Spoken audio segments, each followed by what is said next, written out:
Hello, everyone. Welcome to another episode of Teresa Talks. My name is Teresa Cundiff, and I'm so happy to have you here with us today for part 3 of my interview with Travis Sackett. I have inspiring conversations with authors, published and unpublished, and our show starts right now.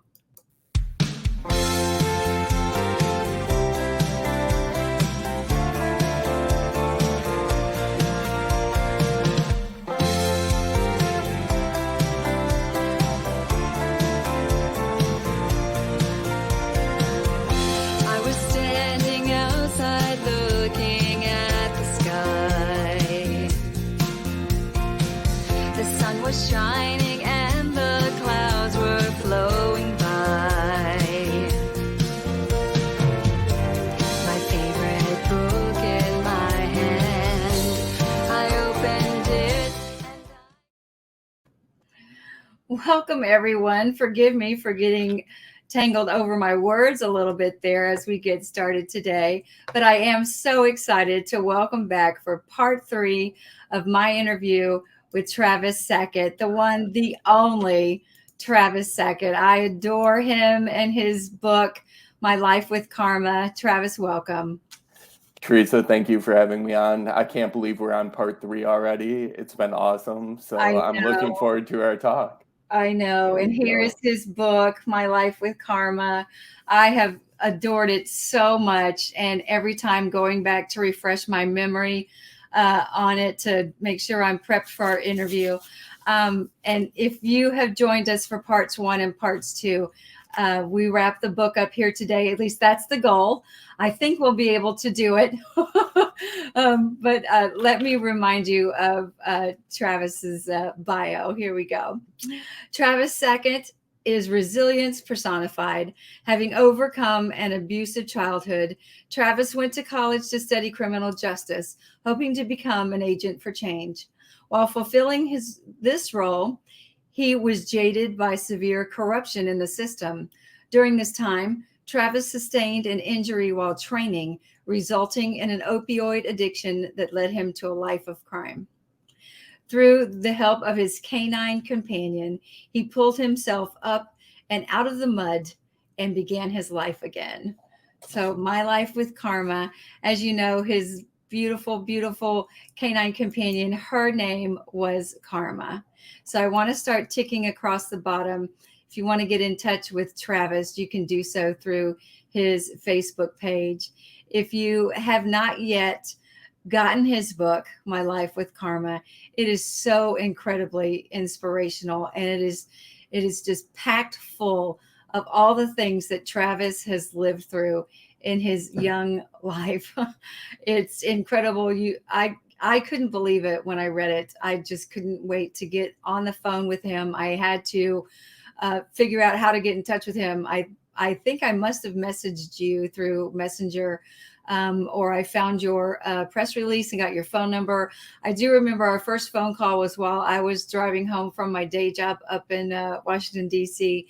And I probably talked your ear off. I don't even know if I let you talk back to me. I was so I was so touched and moved and amazed. I don't know that there are enough adjectives to describe how I was feeling after I read your book, but I knew I had to have you on Teresa Talk. So I'll let you talk now, Travis.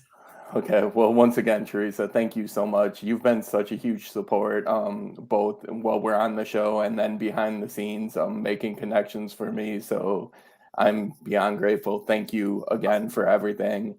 And yeah, I'm looking forward to talking about the last, I guess, chunk of the book today and just getting that out there in front of people. So, all right, well, let's get started.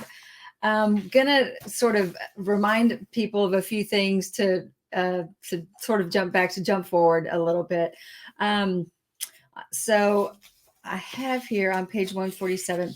So Travis spent a few stints in jail for various reasons over the course of his young life. So he had a traumatic brain injury that was brought on by being beat with a mag light by a neighbor. So if you have a mag light in your household, feel comforted by the fact that you do indeed have a weapon at your disposal. So while he was in jail with this TBI, he wasn't. Uh, he had surgery in the hospital, but he wasn't really allowed to recover properly in the hospital, and was put in jail to recover with his brain injury there. Travis, would you tell us briefly about that? So yeah, that's correct. I was in jail, I mean, not in jail, in the hospital roughly 2 days, out of two surgeries before I was taken to jail. My goal for the day in the hospital was to actually get up and use the bathroom by myself and try to walk down one of the hallways and back. And that was the same day that I was taken to jail. So that kind of gives you a baseline of where I was at in terms of being able to function and just overall, I guess, what kind of state I was in. So I was taken to jail, and immediately once I was brought to jail, they did an assessment and they found that I was not fit for general population. And this jail that I was taken to, they didn't have a medical wing, anything like that. So instead of being placed in general population, I was placed in segregation, which also serves as the jail's solitary confinement. So I went from a hospital bed to solitary confinement, where I spent the next 7 days recovering in 24-hour lockdown from my brain injury. So it was just me and basically four walls, and that was it. Really nothing to stimulate, nothing to kind of help with any kind of trauma that I was experiencing. Right. Um, yeah, it And was they just check on you very frequently, either to take your vitals, as I recall. no, it was every, I believe, 2 to 4 hours they would check for vitals. And that was just, I mean, that was the most interaction I had with people was when they would come to do the vital check. And then they'd say, okay, we'll be back in like basically 2 to 4 hours and we'll see you later. So. Right. And so after the 7 days or something, they thought, or they said, you're fine. And they put you in gin pop. But you were just who knows, it had to have been divine intervention. You were put in the cell with a man named Caesar, right? I was. So Caesar and I, we weren't in a cell together. We were in more or less like a general, how do I describe it to people that wouldn't know? It was basically, if you can picture like an open air setting with a bunch of bunks and then a day room. So he was my bunkmate. And that's the best way to describe Caesar and my relationship. So I was blessed to have him. He Mhm. was a big guy, and at first I was like, "Oh man, this guy looks kind of intimidating. This does not look like this is going to be great." And it turned out to be the most wonderful friendship that I could have. So Right. And you say yeah, because and you and Caesar were just good buds, and you kept to yourself and all that. And then you had an episode one night, and Caesar came to your rescue, which, could have been, I don't know, life or death for you, but life or uh, isolation probably, because you were yeah, responsive to instructions from the guards, right? that's exactly it. So basically, I'll just give a little overview of it. I woke up one night and I don't even recall waking up. I had no idea where I was. I ended up sitting on the floor. I think at some point in time, I thought I was on a boat. And really had no idea. Sitting on the floor, just shaking, trying to get my bearings. That's when Caesar got up out of bed, checked on me, couldn't get intelligent response out of me, or really anything that he could relate to. So he went, got a guard, but he explained my situation first, that I had a head injury and that I was struggling with that. So the guard was prefaced. So when he came over and I wasn't responsive to him, he didn't call for more guards, didn't go to his club, anything like that. He, with Caesar's help, walked me over to a table, got me sitting down and then got medical in there to look at me. So it was a blessing that, Caesar intervened and used his words and was able to get me out of a potentially really bad situation. Yeah. Yeah.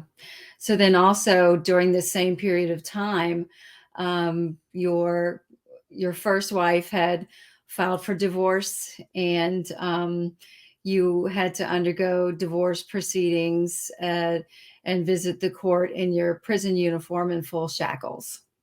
I did, yes. And that was not only was that it was embarrassing, but it was also dehumanizing just because to be brought into a courtroom in full shackles makes someone look like an animal. I mean, it's one of those scenes that you see in a movie theater where like the baddest of the villains is all, he's got the hand shackles on and he's got the one that runs down to his feet.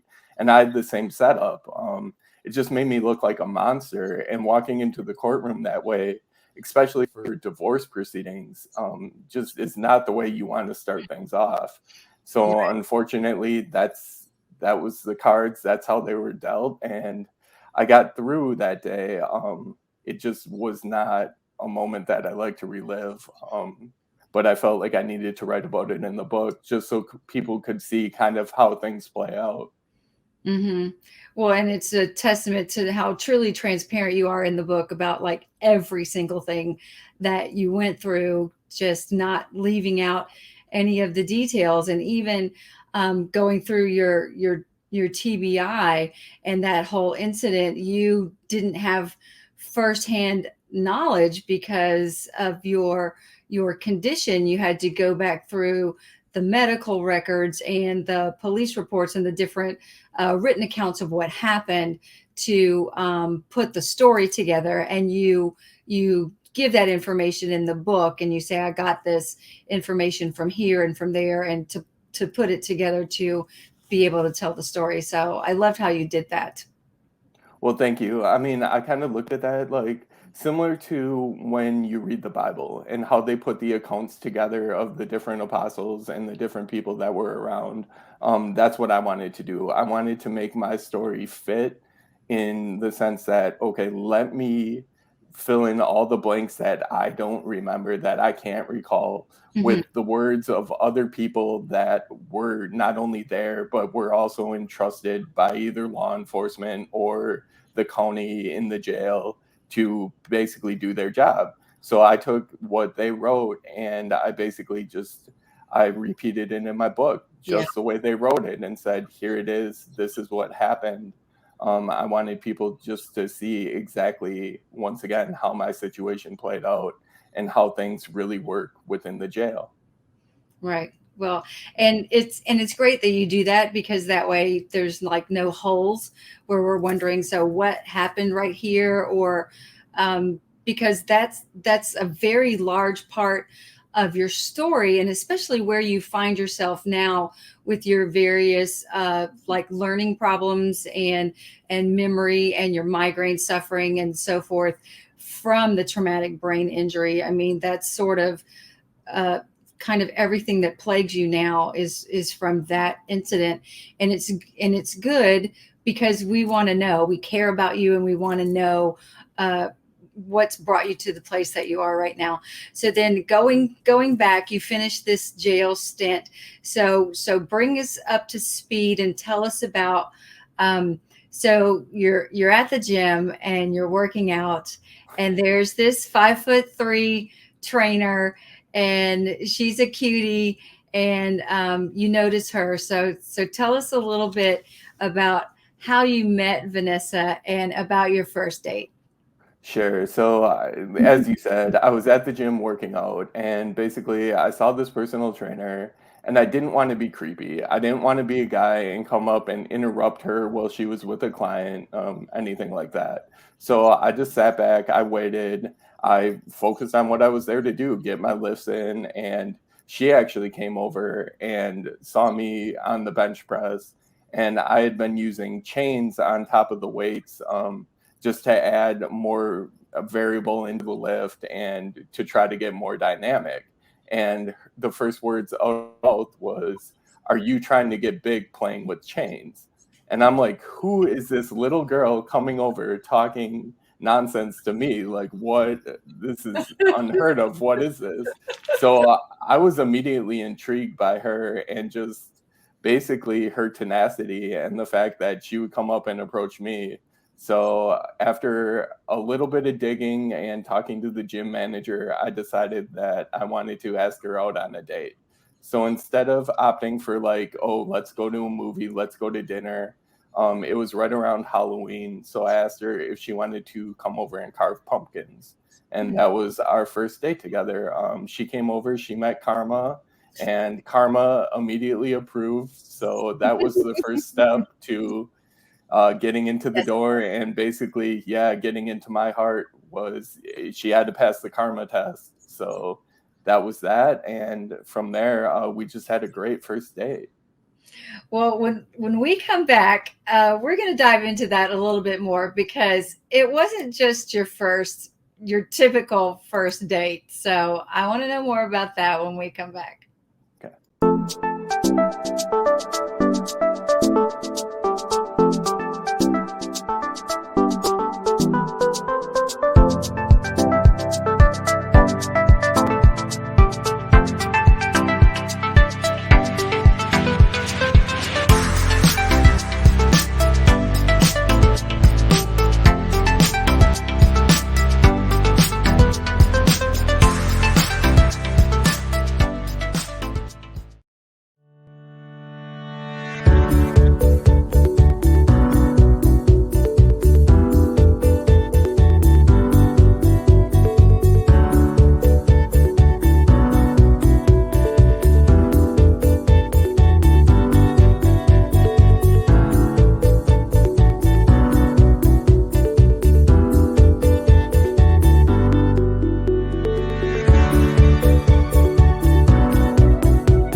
And welcome back, everyone.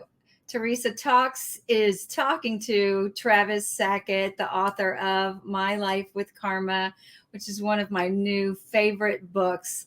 When we went to break, Travis had just talked about introducing his date to Karma. She had to have Karma approval, and Karma approved. And but I know, and the book tells us it wasn't just your typical first date. So, Travis, tell us why that's true. Well, the biggest thing was disclosure. Like seeing that I had just been in jail, not, it wasn't immediately like I got out of jail and went on a date, but I mean, I'd been in jail, I'd suffered the traumatic brain injury, and I really wanted to let Vanessa know right off the bat everything she was getting into. So I was honest with her, and even on that first date, I sat her down and said, "Look, I really like where this is headed, but I have to have a real conversation with you." And I basically just told her everything that I had gone through, and what I was facing and what I was trying to overcome. And she sat there kind of like you are right now, and just she listened. And that was the biggest thing.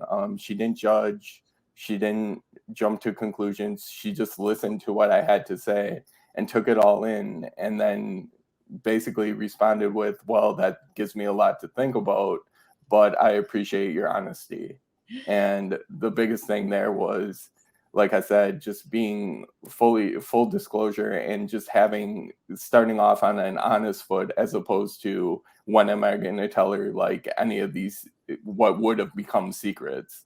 I just wanted it to be transparent as possible, and that's the way our relationship began. And what else could you ask for? And you did. I mean, I think you did the right thing because she was either going to go, this guy is great because this is the kind of relationship I want with, honesty right from the get-go, or she was going to run screaming from the building, right?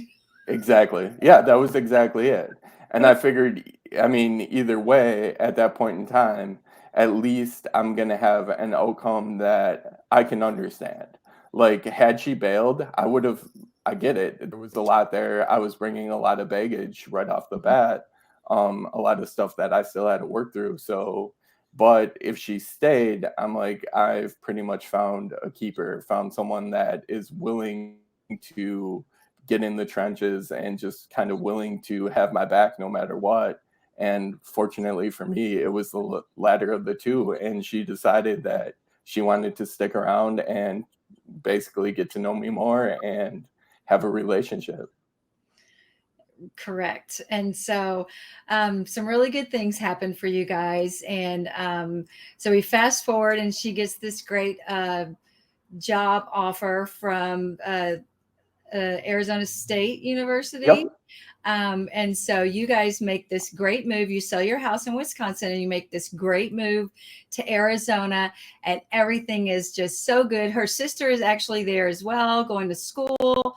And you guys are loving the life in Arizona because it's so outdoors. You guys go hiking. Karma is so happy. She loves basking in the sun. Things couldn't be better. And then the phone rings one day, and it's your mom on the phone, and she's hysterical. Tell us, I mean, hysterical in a bad way. Tell us what that's about. Yeah, so basically it was a morning just like any other. I had just gotten up, got some coffee, and my phone rings, and I'm like, okay, it's a little odd that my mom's calling me quite this early, but I didn't think too much of it. Answered the phone, and she's like, "Oh my God, have you turned on your TV?" was the first words out of her mouth. And I'm like, "No, not yet." And she's like, "Well, I was watching the Today Show, and similar to the ticker that's running across the bottom of our screen right now, on the ticker, it read, 'Former police officer steals $100,000 painting.'" And I believe it said former Wisconsin police officer. And my mom was like, "I read that, and I'm just hoping that this had nothing to do with you." And I immediately was like, "Oh," Yeah, yeah, because I did have ties to that painting. So I hung up the phone with my mom and quickly turned on my TV and tried to play catch up, tried to gather as much information as I could to see what was going on. I also knew that I needed to call my attorney and have a serious conversation with him, explain my side right away, and see if we could right. get out ahead of this thing, because I was basically already buried in the headline, and really it was not trending in the right direction. So essentially I call my attorney and we move on from there. I mean, can you? I can't even imagine what you must have felt like. I mean, did you just like throw up your hands and shake your head and go, "I cannot believe this is happening"? When are the shoes going to stop dropping? Yeah. I, yeah, when I'm reading the book, I'm like, I cannot believe this, especially when earlier in the book you describe uh, the how the whole situation takes place. Because for the viewers, I'll say, when Travis was at the governor's mansion, there's this room that's basically full of, I won't say junk, but it's stuff that is not desirous of the governor's family to take with them when they depart the mansion. Now, some things they can't take that they belong to the state, so they stay with the governor's mansion. And some things are like personally given to the governor, and that he and his family have the option to take with or not to take with. And the other stuff is discarded in this room. And then the staff from the mansion can take it with them. But they're supposed to log it with this person that they've taken it. And so you didn't do that. Isn't that right, Travis? You didn't log No, this. no. So I did do that. It Oh, was just a sheet of paper. Yeah. It was essentially a running sheet of paper that they kept track of whatever you took. You had to write your name and basically the item, and that was it. It was that simple. I oh, remember so that's how they knew you had it, because you put your name on the piece of paper. Right. yep. Yeah. Paint was basically in the discard room, and you said, "Hey, I'm grabbing this painting." And the irony is you really just wanted the frame. That's exactly it. For the viewers, yeah, my mom was an art teacher for over 30 years, and I had seen her repurpose frames so many times in my life. And this particular piece had a really cool ornate gold frame on it. So I figured I was not, to be honest, I was not impressed with the artwork, but I really liked the frame. And I was like, okay, this would be a great candidate for a repurpose. So I took it, I signed it out just like anything else, Okay. and put it in the back of my car. From that point, I put it in a closet at my house and didn't think about the painting for about a month. Never even looked at it. And then one weekend, I got it out because I was going to figure out what size picture I could put in it, kind of how I could reuse it. And I discovered a gallery stamp on the back of the painting. That's when I realized it had probably had some more value than what I initially thought. At that time, if I were being completely, I guess, the perfect person, I would have immediately called and said, "Hey, look, I saw this had a gallery stamp and I need to return it." Instead, I started looking into the value of the painting and found out it was worth maybe two to $3,000. So I ended up selling it to an art dealer in Connecticut for, I believe, $1,400. You Nowhere mean it was near worth the hundred thousand $100,000? dollar. No, nowhere near that.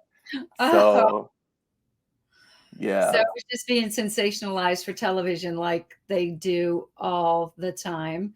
So then, just to move the story forward to make this tragic story come to an end, you had to go back and forth to Wisconsin, which was really hurting you and Vanessa financially.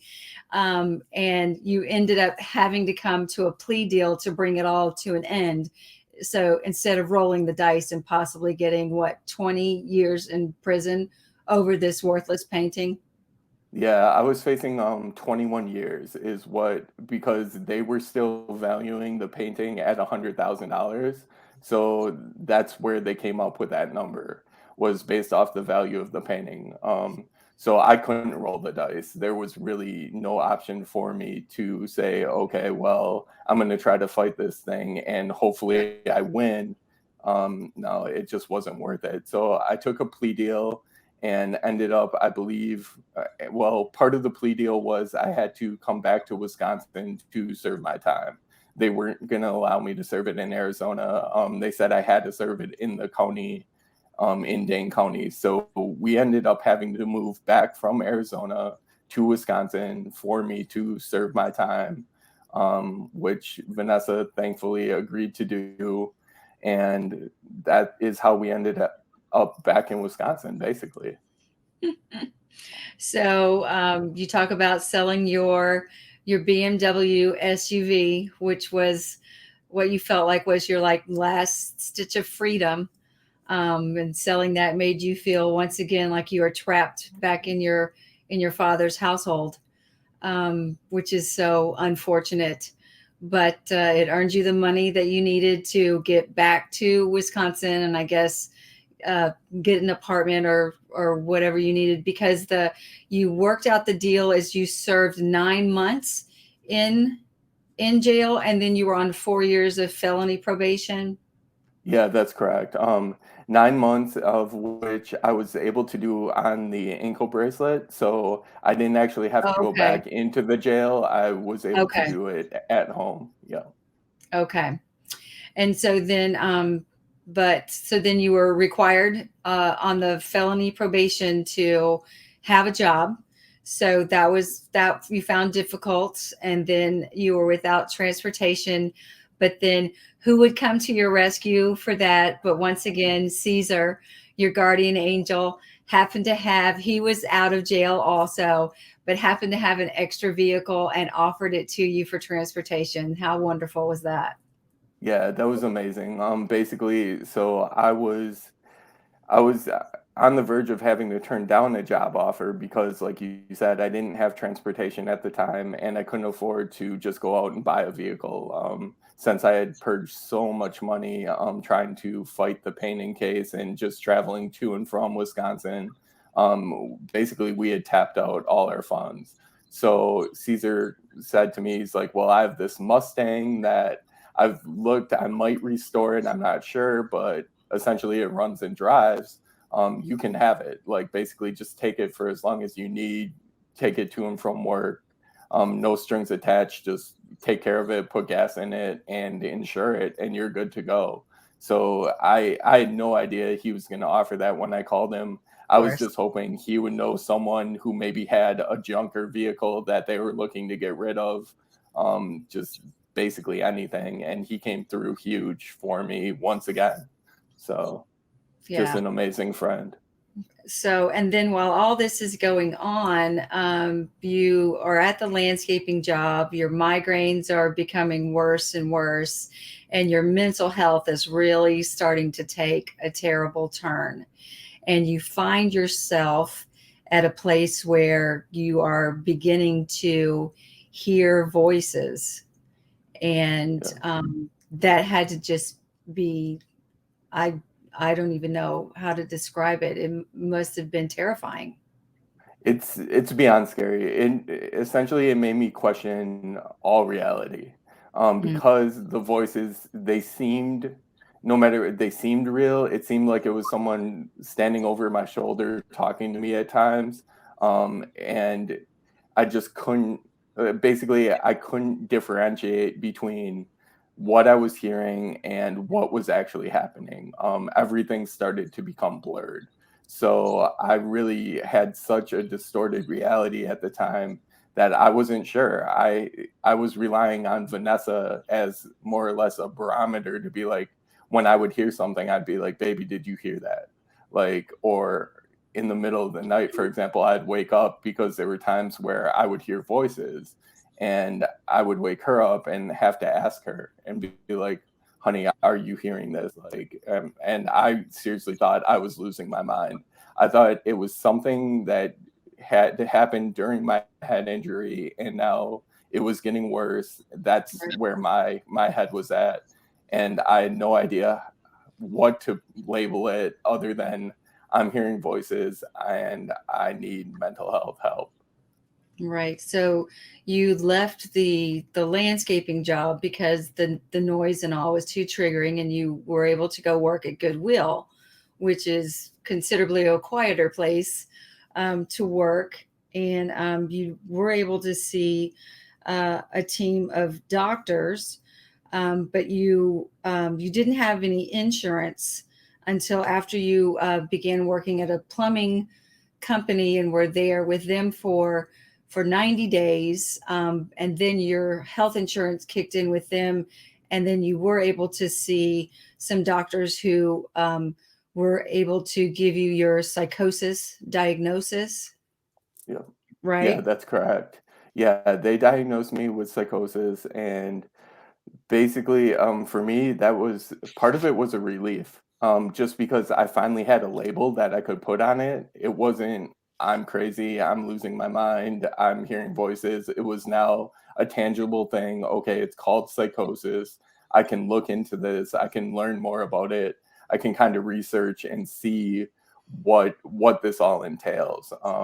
So it gave a name to something that previously I couldn't define. I didn't know really what to make of it, and that provided a bit of relief, just because it was finally something that I could explain to at least myself and like Vanessa and like some of the closest people to me. And they could also do the research then too and see, okay, this is a real thing, this is what's happening to him, and try to be of some kind of help. So, Right. Well, when we come back, we're going to learn about a diagnosis that Sweet Karma had also received. We'll be right back. Teresa Talks is a new kind of TV show. I'm your host, Teresa Cundiff, and I won't just be interviewing authors who write books. I'll also be interviewing authors who will be writing books. We'll have fun, and you will be informed and entertained. Teresa Talks can be found on all these platforms, on these smart TVs, and wherever there is internet around the world. I'm excited for you to join me on Teresa Talks on Legrity Media.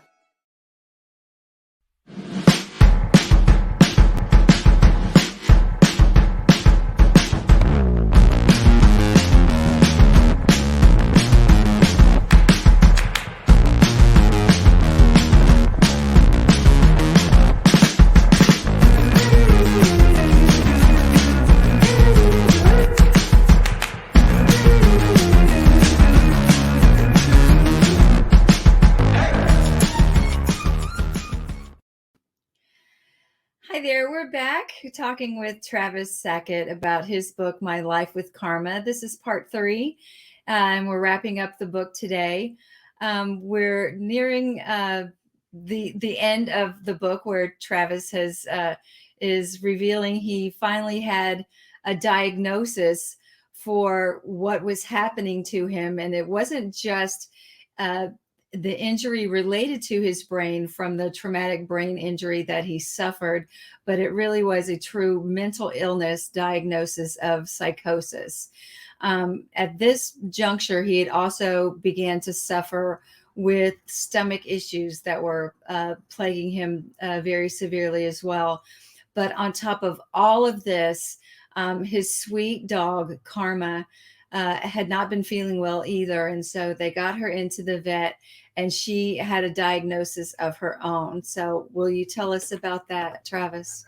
She did. So Vanessa was actually working for a vet at the time, and we saw a lump on the back of one of Karma's legs, and it was about the size of a dime. And right away, Vanessa's like, "Look, we need to get this looked at," because it didn't seem like a bug bite, and it looked like it was like slightly growing in size. Really, definitely wasn't going away. So we brought her into the vet, and they took a biopsy, and a couple days later we found out it was cancer. So with that, they ran some more tests, and they found that it had already spread to her lymph nodes, and there was not a whole lot they could do for her. They could put her on a medication that would give her more time, but the quality of life was not necessarily going to be the same, or we could let it run its course and just value the time we had left with her. And that's what we opted to do, was to basically keep her medication free and spend as much quality time with her as we could. Mm-hmm. So this clearly was devastating for you. Yeah, that ripped me apart. Yeah, we've lost our sweet black Labrador. His name was Jet, and we lost him to a cancer as well. So I understand, but I know that Karma was so incredibly special to you.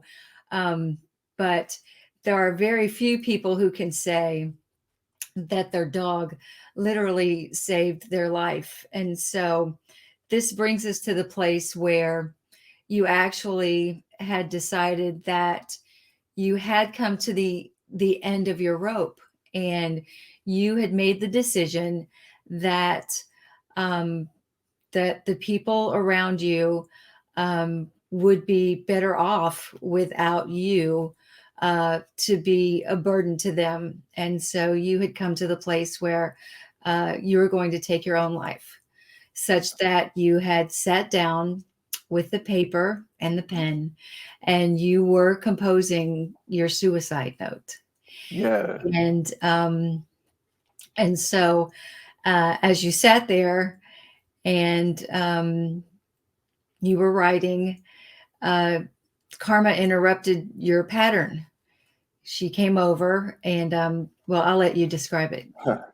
So you're correct. I was sitting there, I was writing the note. I had a tactical knife with me too that I had already tested a few times between my second and third rib, just to try to get a feel for it, to make sure that if I was going to take my life, I was going to do it effectively. So I had a few hesitation, like cuts on my chest, well, on my stomach, chest area, and I was pretty much, that was it. I was going to finish the note and then finish myself. And Karma came over and put her head on my lap and started nudging me and giving me the sign that, "Dad, I have to go outside. I need to go to the bathroom." So I got up, basically put the collar and the leash on her and went to take her outside. And it was just enough. It was enough to kind of break my thought pattern at the time and just give me time to reflect a little bit. And the biggest thing that I reflected on while I was outside with her was, do I really want Vanessa to come home and find me like that?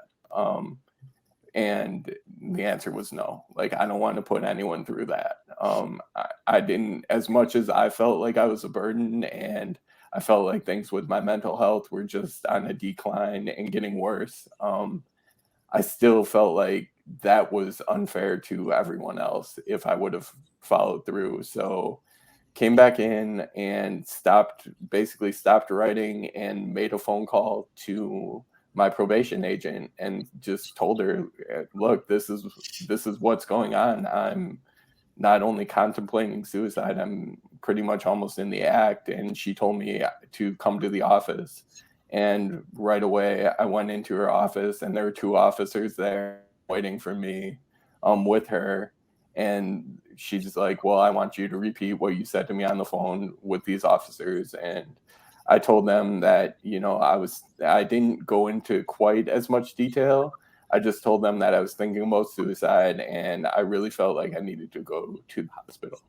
And one of the officers was very compassionate, listened to my whole story, and she agreed that the hospital was the best place for me. So they transported me to UW Hospital, where I spent the next 3 days just basically recovering, trying to return to a baseline, talking about everything that was going on. And then they also adjusted some medications and diagnosed me with bipolar disorder as well. So there was a lot that happened in those 3 days, but it was all stuff that really had to happen for me to feel like I could go back into the world and function and just understand at least, okay, so this is what's going on with me. This is kind of going to be one of my new normals, and I'm going to need to adjust to it. But at least, once again, at least it had a name finally. At least I wasn't fighting against some great unknown that I just had all these different feelings inside that I couldn't express to people. Right. So I was curious when I was reading, what made you decide to call your probation agent? I was curious that she was the person you decided to call. So tell me, what made you think to call your probation agent? Sure. So, Teresa, I knew I needed to receive some kind of help. And essentially, I wanted to have some kind of autonomy over my care. And I Mm. was concerned if I called 911 that I would be placed on a mandatory 72-hour hold, not be able to choose my hospital, and just be taken right in. By calling my agent, I knew that I would buy myself a little time and be able to truly explain to her what was going on. And basically, it allowed me to sit down in her office, explain in front of two other police officers exactly what I was experiencing and why I wanted to go to the hospital, and then allow me also to say where I wanted to go. The other reason why I called her was because we were going to have a 4-year relationship while I was on probation. And I knew that via our relationship, I needed to be transparent about what was happening with my mental health, especially seeing that it was impacting me to such a degree. So by calling her and getting her into the loop right away, I figured that would only help us moving forward. And fortunately for me, she took the time to listen and really kind of sit back before taking any action and let me kind of dictate how we move forward, which was awesome. It was a great moment between us and really helped kind of cement that relationship moving forward. Mhm. Well, she had to have known how much you trusted her because you truly called her at the most vulnerable, crucial moment in your life. Um, at the point where you thought you wanted to end your life, but your sweet dog, I mean, she literally saved your life. And um, as much as we loved our sweet dog that we lost to cancer, it's like Karma was still with you even in her own sickness. She didn't pass away before she saved your life. get you to the place where you're now healthy and with the help of your team of doctors and your medications, and you're thriving. You're doing so well. And you go on to say that you finally were able to receive your full disability in July of 2018, which is no small feat. I know you'd been turned down at least once before, if not more. And so that had to have been a great, relief financially, because of the difficulties with your medical condition, to try to hold down a job, through your migraines and then what was plaguing your stomach issues and all of that. So that had to have been a great relief. It really was. It kind of took the foot off my throat, so to say, just because otherwise, between Vanessa and I, without me working, we just weren't making ends meet. We weren't, and two, it was also a requirement of my probation that I worked. So that was the other thing that I had to maintain. Otherwise, I faced going to jail and possibly prison. So once I had the disability piece in place, it allowed me to breathe a little bit and then also focus on really what I needed, which was more mental health work, and just kind of getting, like you said, those medications lined up, getting a psychiatrist on board, getting a counselor that I trusted and someone that I could work with, just kind of building a network around me to really help move this thing forward, as opposed to me constantly staying stuck in a state of either not understanding or just trying to battle so many demons at once that I really wasn't making progress. So with that team in place, I was really able to kind of break it down into manageable pieces, which was something I didn't have before I had the disability. So. Right. Right.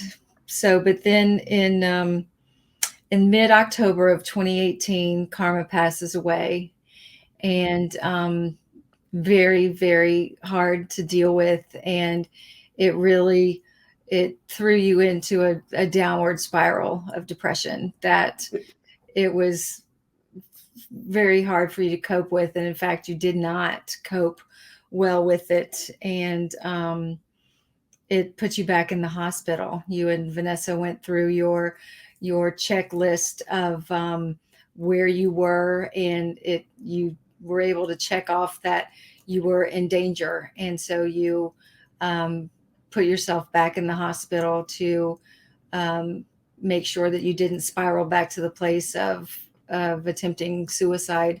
And so, I commend you for that, for the self-care that you were aware of, that you needed to take care of yourself so you could be here with us today. And that's when you got your diagnosis of psychosis with bipolar. I think that's right at that point. Yeah, I believe that's correct. I think the first time it was just a psychosis diagnosis, and then the second time they added bipolar. Mhm. I get those two kind of mixed up. They kind of blend together, but Right. yeah.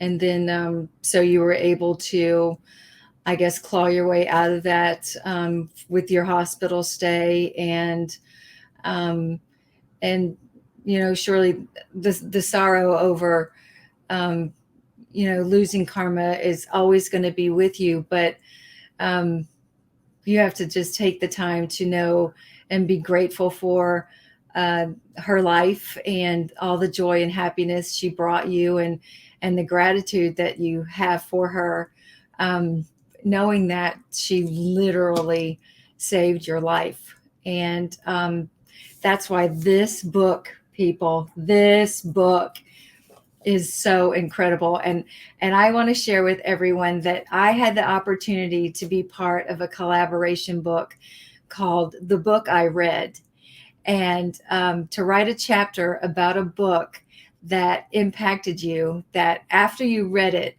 you were different and changed in some way. And so I wrote about this book, My Life with Karma, because Well, thank you, Teresa. Thank you, because I know how much it meant to you. We've talked obviously backstage, and just the impact it's had on the way you've thought about some things in your life and looked at certain stigmas, and now how you see those differently. Because you've had time to, let's be real, sit down with me, to read my story and just kind of see that there's always multiple stories behind the story and really what it all entails. I think I look at you almost like a second mother now, just because you've done so much for me and to help promote me, um, and our relationship has blossomed. And Mhm. that's because you gave me a chance. Like I said, you let me tell my story, you let my words speak from the book, and it's really developed into something that I don't think either one of us would have anticipated when we started. So thank you for that. Well, I would say that's definitely true. The book it's touched my heart. Your story um, has really touched me in ways that I just had no idea that it would from the outset when I read it. But as I've told you, that you're always top of mind, and I want to promote you, and I'm so glad that I know you, and we definitely have a relationship that will carry on. You're not just a guest on my show, you know that I guess goes without saying, but your story has just truly impacted me because circumstances that people find themselves in, it sometimes it is of their own making and sometimes it's not of their own making. And I feel like um there's so many things that we as humans can do that cost us nothing. We can be kind, and we can offer a smile, and we can offer a hand to do what we can do from our station where we are in life to help people. And when we can, we should. And so I thank you so much for being willing to come on Teresa Talks and tell your story. It's meant everything to me to have you on here and for you to be willing to share. And your book, um, just telling your story and putting it out there, I feel like the more people who read it and review it, that the screenwriters are just going to be beating a path to your door once it gets out there. And I'm going to do my part to spread the word as we go forward. So we have exhausted season 3 of our lightning quiz and season 2 of our lightning quiz. So we're throwing all the way back to the questions from our season 1 lightning quiz. So are you ready? Okay. I'm ready. Let's do this for a third time round. So these are the first set of questions that I came up with. So um, we'll see what you think about these. Okay, all set? Okay, let's All right. do it. Talking or texting?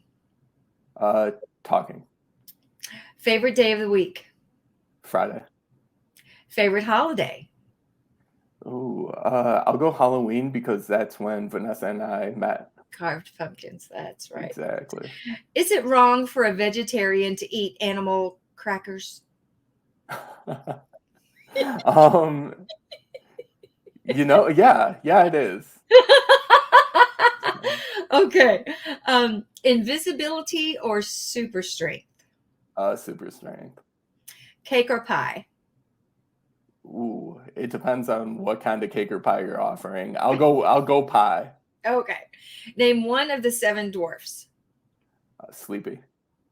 I know, because we never get enough sleep. That's the truth. Never. Um, Favorite ice cream? Ooh, Rocky Road. Apple, Android, Galaxy, Samsung, Google, or LG? Okay, so I'm huge on Android. I- yes. Okay. Favorite season? Ooh, of Teresa talks or in general? No, your favorite like season, spring, summer, winter, fall. Oh, I'll go Probably summer. Just living in Wisconsin, our winters are too long, so let's go I know summer. the winters are 10 months long. My Yeah, father-in-law lives in Green Bay. I've told you that. Tea or coffee? coffee. Big dogs or small dogs? Oh my goodness. So we currently have one of each. I have a German Shepherd and then a Pomsky, and our Pomsky is our comic relief. Oh, So you have a Pomsky. I do. So I would recommend to anyone get one of each and just let that play out. Oh, gotcha. We have friends from church that breed Pomskys. Oh, that's cool. What's your favorite car? Ooh, a Chevelle SS. Oh, sweet. Yeah, We'll have to talk cars sometimes. definitely. Um, let's see. Would you rather be able to speak every language in the world or be able to talk to animals? Ooh, I don't know what that question was. It cut out right in the middle. Oh, would you rather be able to speak every language in the world or be able to talk to animals? I think every language in the world, just so I could communicate with people across the board, would be amazing. Yeah. Do you believe in love at first sight? I do, yes. Mm. If you could travel back in time, what period would you go to? Ooh, right around the time of the crucifixion, I'd want to spend time with Jesus and just really see what that looked like. Muffin or bagel? Muffin. Ask permission or beg forgiveness? Definitely ask permission at this stage in my life. Yeah. I don't blame you at all. Polka dots or stripes? Stripes. And what's your middle name? Patrick. Oh, nice. Yeah, All right. So, yes, I think my questions have evolved very well since first season. So, I I think haven't so looked, too. I haven't looked at that since then. So, so then that's all with the lightning quiz. So, thank you so much, so much, Travis, for coming on Teresa Talks, and we'll talk again soon. I have no doubt. Wonderful. Thank you. I look forward to that. Like always. Thank you again, Teresa. All right. Thank you, Travis.